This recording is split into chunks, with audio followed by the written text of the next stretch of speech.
Hello, ladies and gentlemen. This is Unmixed and Unmastered episode 18, and I'm joined here today with a new guest, Reen. Would you like to introduce yourself? There's not much to say. My name's Reen, and I like this album and Bucktick in general. And I was invited here by Rene. That's it. and we have returning guest, Rene. And you What can I? guys, or one of you guys chose to do Bucktick. Who did that? I'm not sure. I That was don't not me. remember. It was most definitely me. So why? Why did you choose Bucktick? Bucktick's Personally, Darker Than Darkness. personally, okay. Well, this album in particular, it's probably their most well known for sure. It's also their most eclectic. So there are so many different genres being fused and thrown around on this album that it's impossible to imagine it without hearing it yourself. Like as you are about to hear and see, this album gets crazy, and for some it may be even hard to comprehend the musical content.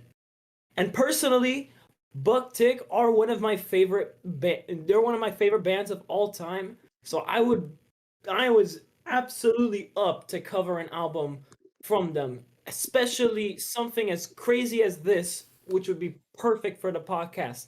Personally, I would have gone for something like Seventh Heaven or Hurry Up Mode, but those are a little bit bland. Not to shit on them, they're among my favorites, but they don't have as much to offer as this album right here, Darker Than Darkness. Wait, what are your guys' favorite Bucktick records? Or I guess one. Albums? Yeah, albums. Yeah. For me, it's in Japanese, so I actually don't even know how to say it. But it's the one that's like, it looks like teal and orange. Rene, do you know what I'm talking about? Tiaru to Orange. Let me check real quick. It's the one with My Funny Valentine, Jupiter, Sakura, all Oh, that Kuruta stuff. Tayo. Yes. That's Japanese for crazy sun right there. Yeah, that's my favorite. What about Yeah. you, Rene? Well, me, I think I already mentioned it, but it's Seventh Heaven for me for sure. It's a stellar album for sure. So how did you guys like get into Bucktick?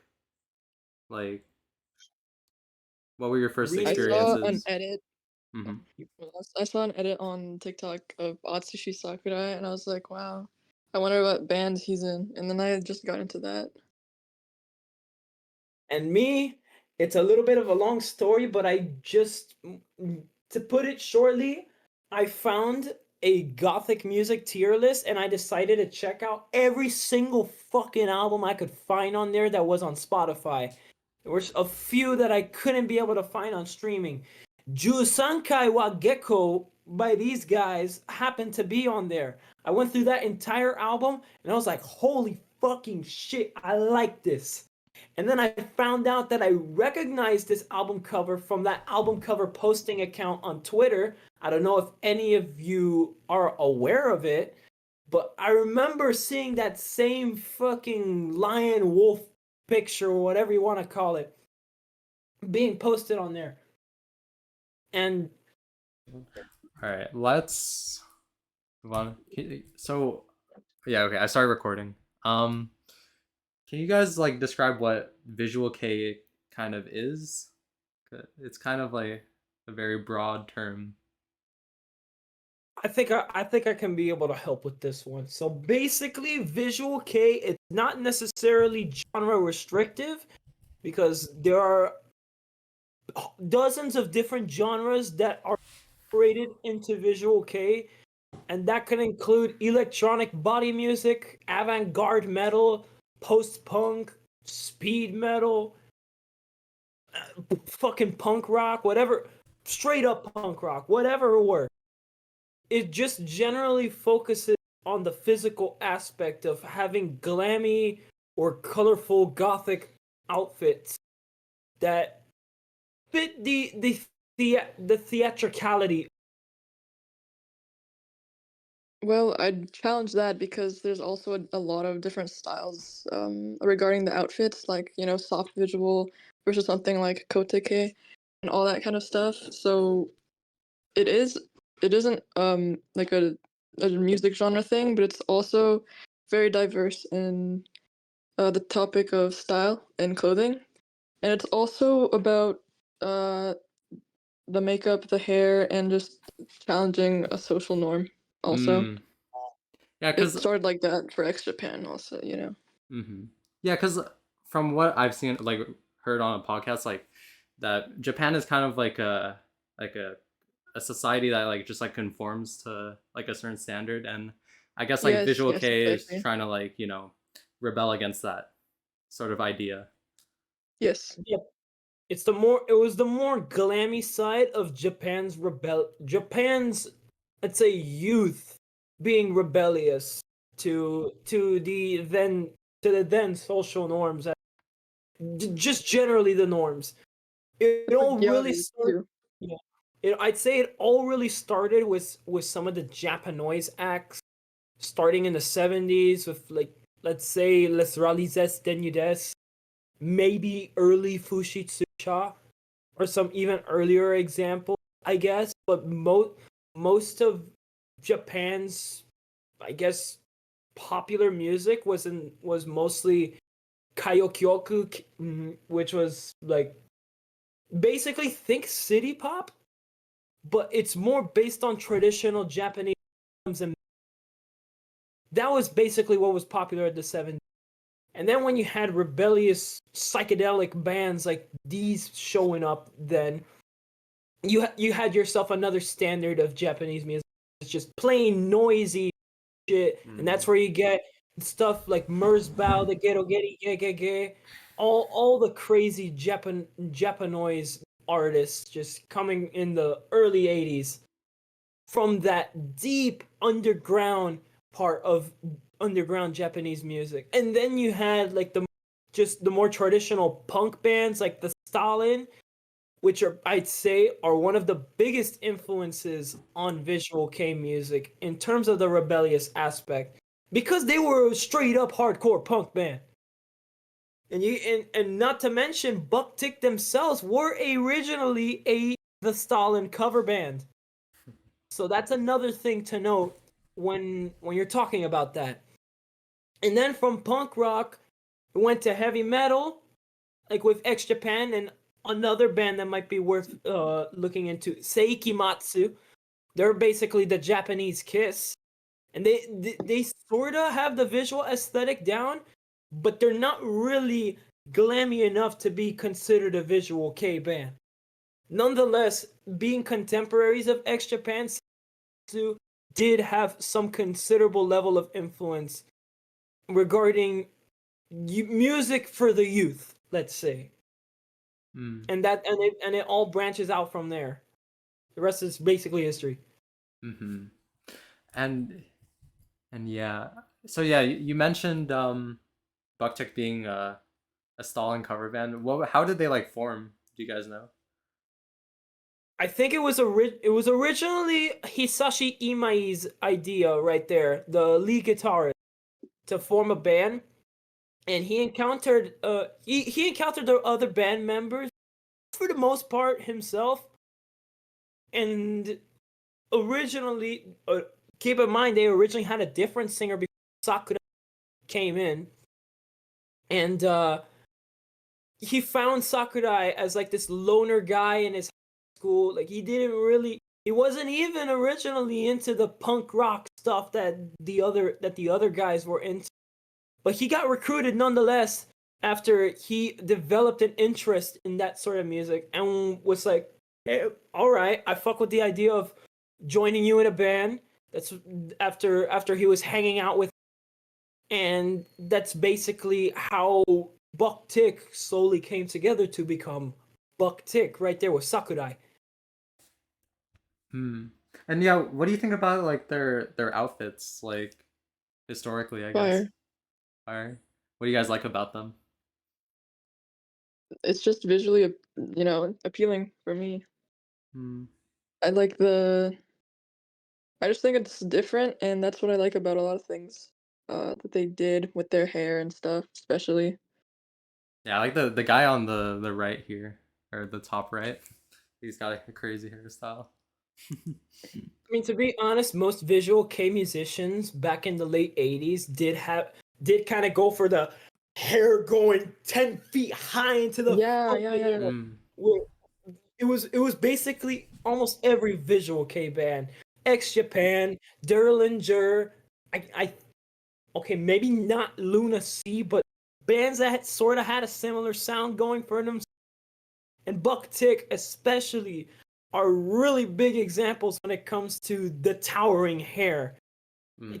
Toshi of X Japan, he had the craziest mohawk I have ever seen back in during the Vanishing Vision and Blood days, and I guess during the Jealousy era too. But going back to Buck Tick, their early era, with which I'd say is like around from Hurry Up Mode to Taboo, basically most of the members had the towering. Mm. And then from onwards, it was basically more like creative shit. Sakurai let his hair down and generally went for a darker approach. And then as they started experimenting with industrial music, they got cybernetic. I remember I saw some live footage of them playing My Fucking Valentine from Sexy Streamliner. I think Imai was using the theremin, because that was the first album where he started using a theremin, and he Oh. had like this weird cybernetic looking outfit, like he looked like kind of like a topless cyborg of sorts. I don't remember if I even got that right, but it was sort of around what I said. But in any case, they just kind of they got a little bit flexible with their outfits, and it was really until the late 2000s I'd say they kind of abandoned the visual aesthetic. Mm. And yeah, so specifically about Darker Than Darkness, there's like on the CD there's supposed to be 92 tracks, and 11 to 92 are like silence. And that's kind of interesting, like kind of like I don't know why they did that, or why it to 93. You guys maybe know why, maybe? I mean, the album was released in 1993, so it's definitely gotta have something to do with that. Personally, I wasn't able to check the lyrics in time, like thoroughly through each track before getting on the episode. So that's gonna take some post episode research to look into as to why they did it. Maybe if it has something to do with the lyrics on the hidden track. Maybe. Mm. Yeah, yeah, I don't know. It's fascinating. Well, I mean, there's like a lot of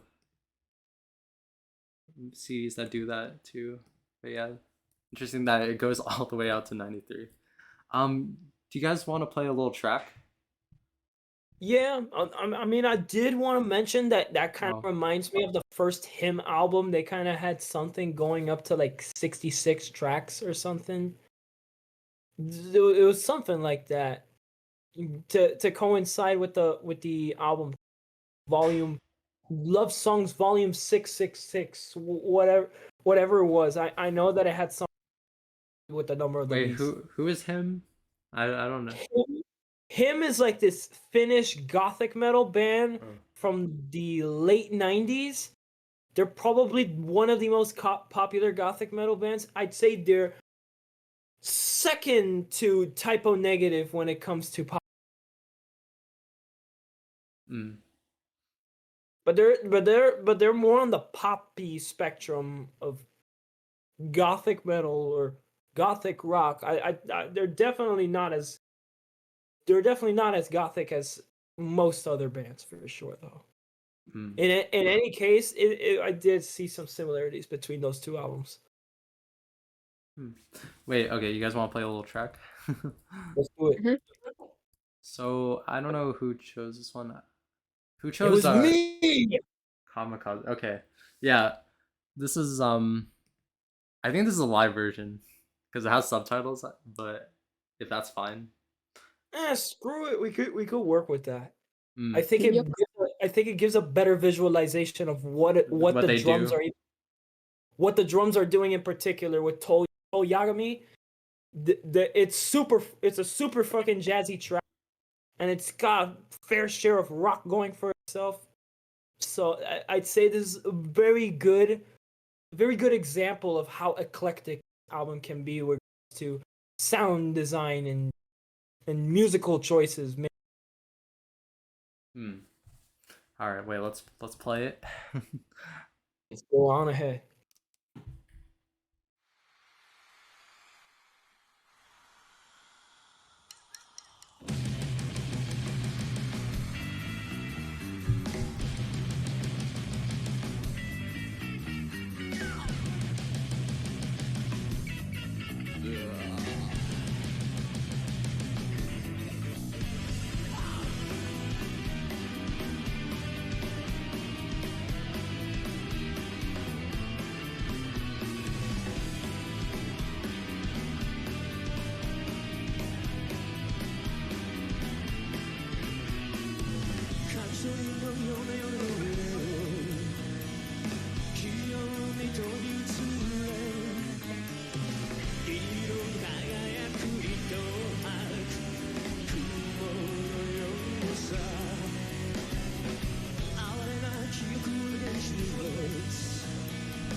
All right, what did you guys think? Now that is a straight up banger, if I do say so myself. Mm. I agree. That was peak. Yeah, I like the vocalist. He has like that like ominous like tone at the end. Oh yeah, he's definitely got the voice to basically fit the bill for a cabaret singer. Mm. Wait, can you say you said something about the drumming that you wanted to highlight on this track? Because it sounds super duper jazzy and swingy. Yeah, it So much does. so much so that when I checked on Rate Your Music, I saw being tagged secondary on there. That just goes to show Sorry, how wait. jazz. What did you say? Ska or you cut Because out? I all right. Because I saw that on Rate Your Music on the secondary genres, this thing got tagged as swing revival. Mm. So that basically goes to show the amount of jazz that was injected into this record. There's another song on here that's like complete Yeah, jazz. I think I have that in my notes. It's like Yeah, it translates to temptation when I last checked. I don't know. Yuwaku. That's You, the I could, yeah. that's the one I'm thinking of. Yeah. Yeah, it's the one. I think it's two tracks before this because this one comes after Aún no sé. Hmm. So, yeah, that one's full on jazz. Yeah, I also like the bass line on that song. It's really like it really like build or like keeps like the rhythm going for me. Yeah, and it's a little bit melodic too. So, Hmm. and Um. speaking of bass lines, we got another bass-alicious song right there with Deep Slow. That one's probably a very good example of the heavier side of this album and really there are some heavy tracks of theirs from this album and the next album 6 9 that basically show how they could turn into a metal band sort of Hmm. Yeah. or just a hard rock band. Yeah. What like influences you guys think? Maybe from like Western like culture that you think they pull from, or maybe visual K bands, I guess, too. I mean I guess I could see some Luna Sea influence coming here and definitely some stuff from the older bands like There's a Bet. It was around this time that There's a Bet had kind of tried diversifying their sound, and they were probably taking notes from that. They were Sakura. I think was best buds with their frontman Isai. So I'd say around 1991 when There's a Bet came out with the Shishunki duology. That's really where they started trying to get artsy with their sound. I think that a lot of their 90s records after I think I don't because some of them just enters into plain industrial rock territory, which also was probably I could definitely see some influences being taken from like Trashland, which was released the same year. I don't know if it came out after this album though. It's got like a similar alternative kinda industrial sound. I feel this album has its fair share of industrial moments, but it's they this is like really where they started. Kuru Tatayo was a bit of a premonition to that because they you could hear them diversifying more sound on that album, but then this one just goes all out, like just straight up all out. Mm. Um, I have a feel there definitely must have been some Western influence, but I couldn't exactly tell you where. I'm not the expert at pinpointing where, but it must have taken cues from then recent art rock acts at that time, and definitely the rising alternatives over in the U.S. I don't know if they got like Mike got that or something. Wait, say it again. They must have been paying attention to what was going on in the U.S. with their alternatives. Yeah, for So sure. I'd say definitely, because there are some parts where it turns into plain alternative metal. I feel like that might have had some with Primus, maybe Helmet. Ooh, Primus, yeah.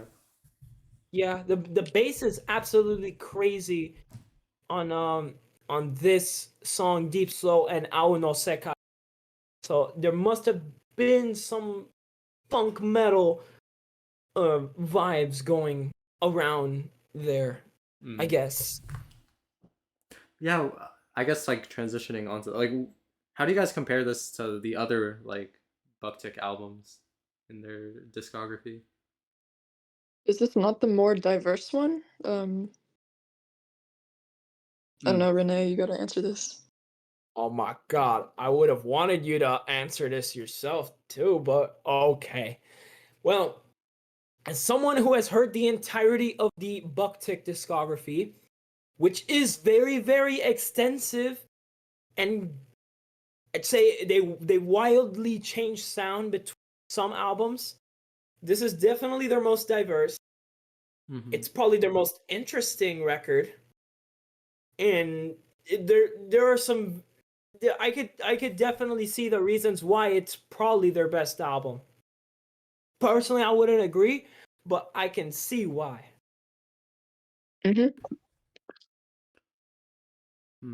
I mean, it's basically them just trying to break out of that shell that they had previously placed themselves several albums ago, and by sounding so wildly different track to track, I'd say that's what gave them a signature sound of sorts. The fact that they were crazy with their sound enough to really be able to just change it up midway through the album themselves.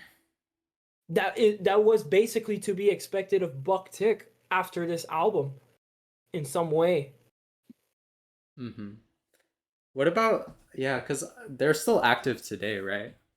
Like Yes, releasing. unfortunately, without Sakurai, rest in peace. What do you guys think about those new ones releasing? They don't hold a candle to what the older albums, especially this one. I don't know if I got it all again. Yeah, Whatever. yeah. You guys want to play another one?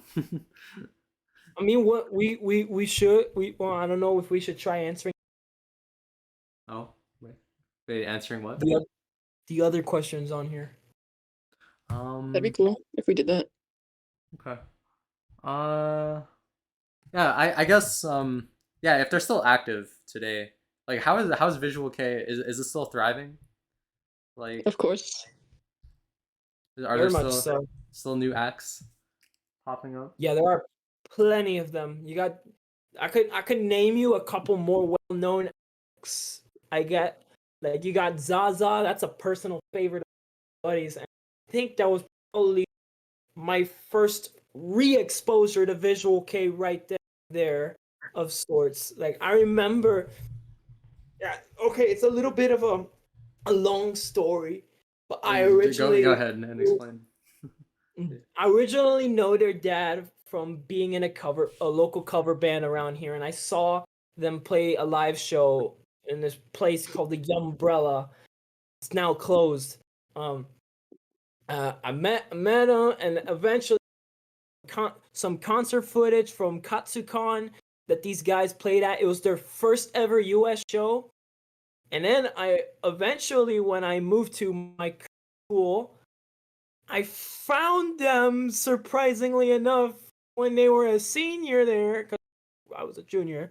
And they said themselves, I am the kid of the guy from that cover band that you saw, and it was, oh my god, it was such a massive coincidence right there, and I'd say that was probably one of the first signs that was telling me that I needed to get on Visual. How's that live So show? that I heard I heard that they were just raving over it. There were a lot of people just going, just I don't know. They were foaming at the mouth seeing these guys play for the remember, for the first time in the US, and it's highly unlikely That they'll come back. if they'll be coming back relatively soon. So it's just absolutely crazy. There's a whole company that basically gets some of these Japanese bands to play over in the US, and I'm in their Discord server, but that's another time. Whatever. Zaza are basically one of the newer bands that have been doing very solid lately in the Visual Kei. Them, Jaluka, Meji Bray, although broke up some years ago. Kebio, also another great name to mention. Do I know any other good Despairs ones? Ray is pretty recent. Gulu Gulu. Wait, what did you say, Reen? Despairs Ray. I would say Oh, it's wait. pretty recent. Nah, they feel a little bit too old school. I'm thinking more so Really? from like the 2010s. Remember, those guys dropped their first album back in 2005. So, and Gulu Gulu and Kaneto Jusei, although let's ignore the controversy right now, that's a whole shit show right there. But all those bands that I just mentioned there, say they're newer bands that have got something going for themselves, but I feel like the Visual Kei scene's too focused on the physical aspect, so much so that it's become fan service based, sorta. Wait, what Like, does that mean? Fan service? oh, because originally Visual Kei was just about the looks and the glammy outfits and whatnot, basically it. Mm-hmm. But then when the 90s started rolling around, you had bands like Malice Miser kind of incorporating some level of homosexuality into the mix that was a hit among female fans. Mm. And that's basically where it's gone today, where it's become band member Yowie, band member Yowie, band member Yowie. I feel like it's become too much of a driving point for Visual Kei nowadays. But Not so much like the music you're saying, kind of. yeah, that's where I feel like it's generally gone down to. And back then, even if these bands did have that level of into like their live show, it still didn't take away from how crazy the music could get. Out of Malice Miser during the Gact era, where I'd say they were basically at their utmost gayest, they still had something going for themselves with the fucking choreography. Sometimes they pull out the instruments and it sounds super freaking good. Most of it's like, I mean, I'd say around that time they just, because originally when they had their original singer Tetsu, Gact came in. That's when they started integrating choreography to their shows and started relying on the instruments. But to some extent, they were actually playing the music themselves. So I'd say, yeah, it wasn't that dominant of an aspect as it is today. And not to mention, I feel like the fan base has gone much more rabid and down the rabbit hole in a way of gooning than ever before. I honestly feel like that only applies to some part of the fandom, though. Because there's a lot of people I know that just enjoy the music. Even the modern bands that you listed, saying it's more fan service based. Yeah, I mean, personally, I do too enjoy the modern bands. Don't get me wrong, but it's just that I'm not into that. You don't have to be into that, part. though. Wait, say it again. Yeah, I'm not. Or Huh? Oh wait, can you say that again? I didn't catch that. Sorry. I was just telling him you don't have to be into that part of, the Yeah. enjoyment. True that. True. That's true. Yeah. Yeah. You were naming like some well-known bands. Like if Relatively well. like if this was your first album that you listened to that like in this like Visual Kei like style, like where would you go next? You guys can both like name some. Like Lunacy, I have a good album. I think similar to this. I mean, not similar, but I would definitely recommend checking out Image. by Lunacy. It has like good songs on there too. I'd say if you want to go for something similar sonically, instead of Image, I would rather put in something because Eden and Image I feel are too post-punky to that post-punky that they kind of stray away from the sound of this record. Even though it's a genre fest. I'd say Mother would probably be the best album from them to bring up. Either that one or Style. Because they were still kind of artsy, kind of sticking to their OG looks at that time before they went for a softer sound on Shine. Those two I'd say are worth checking out if you want something similar. Some of the 90s There's a Bet discography for sure, like I mentioned, worth checking out. I personally would throw in Kitty Yirisu and Trashland, which I mentioned earlier. Both I'd say are kind of artsy records. Maybe let me think. There's some earlier Plastic Tree that I think you could try getting into directly from this album. Those guys are more on the shoegazy.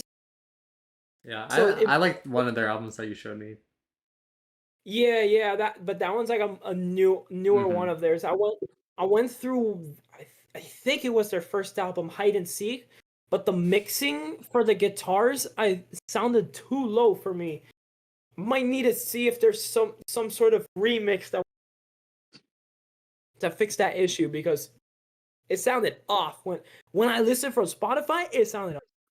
So trying to think of some other good old school albums that you could try getting into. Some earlier Larkin Sale, yeah, you could do that. And maybe the Garden EP. Oh, wait, no, it's not Garden. It's Missa. Missa. Garden was one of the songs. Missa EP, and what was it? Fucking, and the first During Gray album also got a similar alt rocky sound going on there, but it's got a little bit more. It's got more pizzazz going for itself, especially since During Gray, I'd say, were a generally weirder band than Buck Tick sonically. So,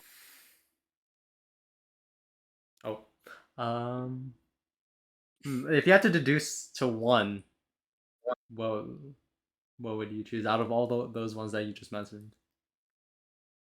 to just one album, Yeah. definitely Mother.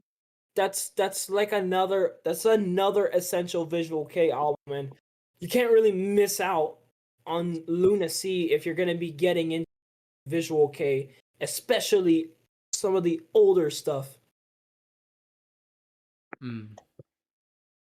Okay, yeah. Then I'll definitely check those two out that you guys mentioned, because I still haven't reached or went into the rabbit hole. So Definitely check out the entirety of the classic discography. Everything from the self-titled album to Lunacy, Lunacy. Now you got it right there. There's a lot of good stuff on albums. It has most of their hits basically. you guys want to play another track? Yep. All right, yeah. Let's do it. So who chose Deep Slow? I think it was Reen. I'm pretty sure. I think I suggested Dress. Oh, okay. Wait. You guys want to play? What about? Let's play Dress instead. So Okay. yeah. Right. Did I put that there? Let's see. So I guess why did you choose Dress as I try to find it? Well, for me, it's Is my this- favorite on there. It sounds really good. I really like the chorus. And what else? The instrumental, like in the back, just goes perfectly with his voice.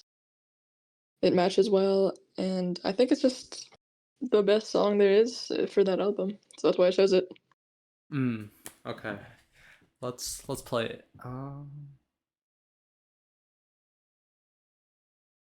It's very relaxing and a soft song.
All right.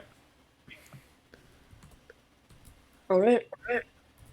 To be honest, if you really, really do like this song, you should just listen to the entirety of the first Enigma album. It's basically this song stretched over 40 minutes, and it's got a bunch of bangers on there too. Like genuinely, if my dad loved, you might like it too. It's a similar ambient pop new wave, no, not new wave, new age. I mean, new age sound going for itself, and it's absolutely beautiful. You got, and of course you have those iconic core to the 90s enigma. It So also, I yeah, mean, I like the lyrics. I don't know about you. I mean, it didn't. I don't think you have subtitles on the video, but Ooh. it's just a really cool song. It focuses more on what it's like to be in love with someone and then have it fade away. I think it adds to the sound of it as well. Mm-hmm. So yeah, I like how it matches up. Yeah. yeah, What are there's a like heavy the? level. Oh, I'm go ahead. sorry. There's like a heavy level of intimacy here in this song in particular. Go Mhm. on. Bro. Oh, I was just saying, like, what do you guys think are like the, if you guys have seen the like translations, like, what do you guys think are the like the themes of this album? I mean, starting around Seventh Heaven is where the lyrics start getting more. They get deeper and more philosophical, and that kind of continues through the rest of Buck Tick's discography to some extent. I mean, everything just sounds album by album up to this one, for sure. I mean, it kind of times because sometimes they try a little bit more plain and simple, like say "Baby, I Want You." Wait, from One Life, One Death. That song, I'd say, is just kind of them returning to the lyrical to theirs from Hurry Up Mode and Sexual Quintuple X. That's how I'll say it for this episode. Um, that it's definitely deeper. This is definitely has to be one of the philosophical songs from them. It's basically a sequel to Oriental Love Story. Mm. Wait, and so wait, seventh heaven came out after this, correct? Or No, it came out 5 years before this one. oh, okay. That's I because that's the one I listened to, because that's one you or yeah, I just Oh thought you liked yeah, that one, so. yeah. Well, that's basically where they started getting all those ideas Mm. together. So that's where I'd say they really started shining. That's why I like it so much. There's an ambitious sound going on there. Each song sounds special in its own way, and it's not to mention it's just plain fucking catchy. Yeah, I like that one. It has that like Yeah, new wave aesthetic yeah. to it. Most of their earlier stuff has a. I'd call it post punk myself, but there is a new wave aspect going on there. Because for me, new wave generally has to have some significant level of synthesizer use, and I don't see that happening much on the first three albums. I say that really starts happening with maybe I'm honestly not sure, but I think they definitely start in the 90s for sure. Mm. But it's got a raw sound. Those earlier albums, Mm-hmm. but the general takeaway, Seventh Heaven, like I said, was that premonition to what they would be doing later on, especially with this album. Mm. So was it And kind of like a gradual transition yeah, to that? it was a gradual transition. The Seventh Heaven itself is a bit of a pastiche album when it comes to the ideas. Ooh, what was that word mean? Oh, like it's ticker tape together. Like it's a bit messy, but for me it really worked with how inconsistent the album is in a way.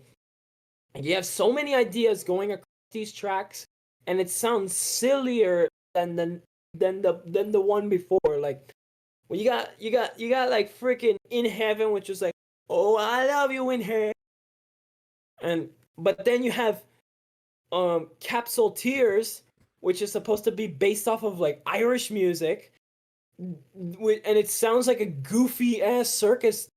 Not to mention, the album does start out with a Disneyland circus Yeah, tune. I like that intro. It's funny. La la la la la la la. That just tells you that it's going to be great from here on out. Mm. It's non-stop entertainment, and this is just one of the this album, Darker Than This, is just one of the many links in the chain of pure goodness. Do you guys think this is the classic in their discography? I don't know. Brock, I thought you would have an answer for that, but I guess not too. Personally, this would definitely be their signature album. It's either this one, or if you're gonna go old school, it's either this one or Aku no Hana.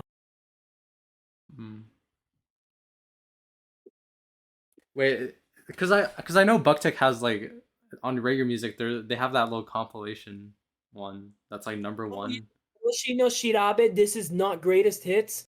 That's basically a re-recording of all their songs that were already recorded pre 1992. So we're talking everything from Hurry Up Mode to Kuruta Tayo. That's basically what they're re-recording. Yeah. Do you guys have any closing thoughts on the album? I ran out of questions to ask. Oh, all right. Well, to be honest, it's a great entry level visual. For even if it sounds super complicated, it's track by track.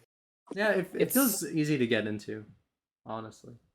I saw somebody leave a review that it's so eclectic that some ears may not be able to handle such a thing coming over like 55 minutes. That's basically the whole course of the album.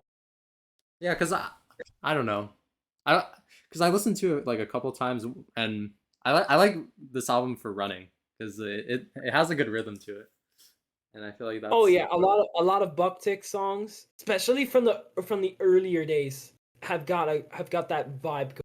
I mean, personally, it's mostly on Hurry Up Mode and Seventh Heaven that they really get the job done. Sexual Quintuple X gets a little bit. It gets a little bit inconsistent with the songs on there because some of them sound. It sounds considerably less than Hurry Up Mode sound wise. I mean, when you have like I don't know Illusion and Future for Future on there, they don't stand a chance, I guess, heaviness wise to, let's say, For Dangerous Kid or Romanesque. Yeah, that's interesting. You guys want to play a closer a closer track? Yeah, fuck it, why not? Yeah. Okay. Let's do. Okay, wait. I don't know what is this one. It's in Japanese. Oh, that's Doresu. That's the music video. Yeah. So who chose this one? I think it was Rene. That was me, I think, right? Dress? Yeah.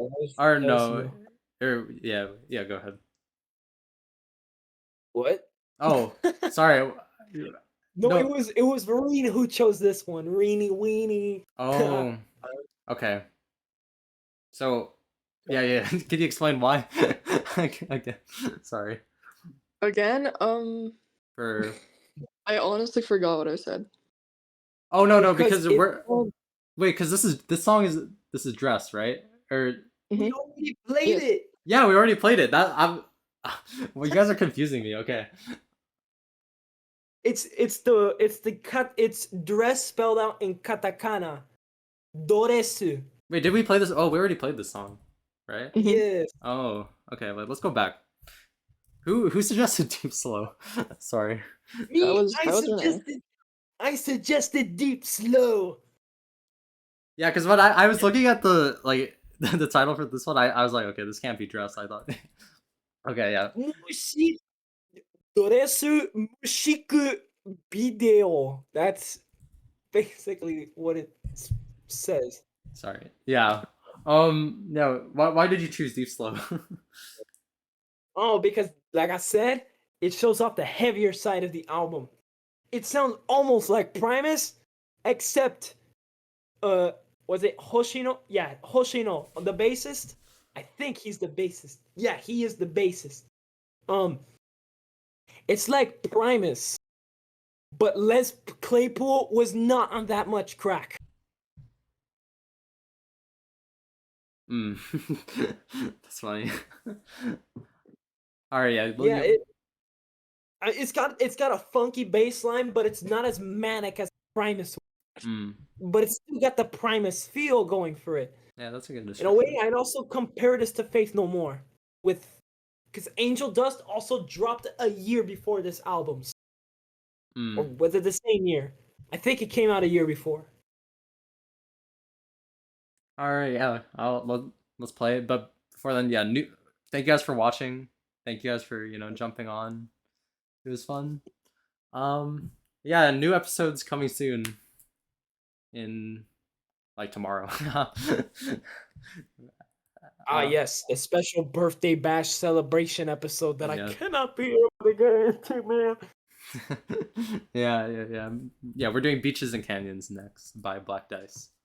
So yeah, thank you guys for watching, and we're gonna play Deep Slow. See you guys.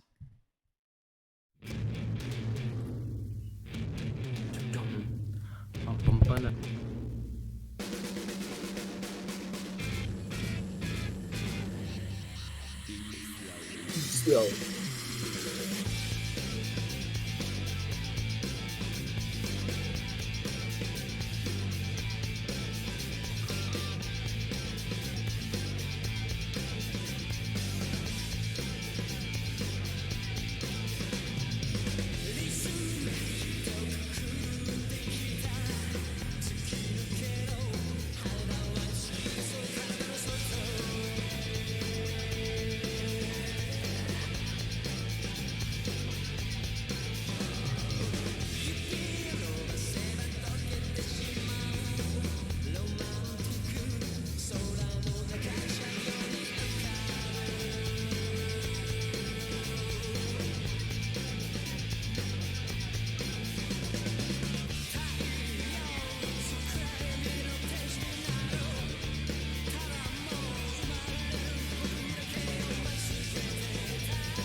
Bam. All right. See you guys later. Bye.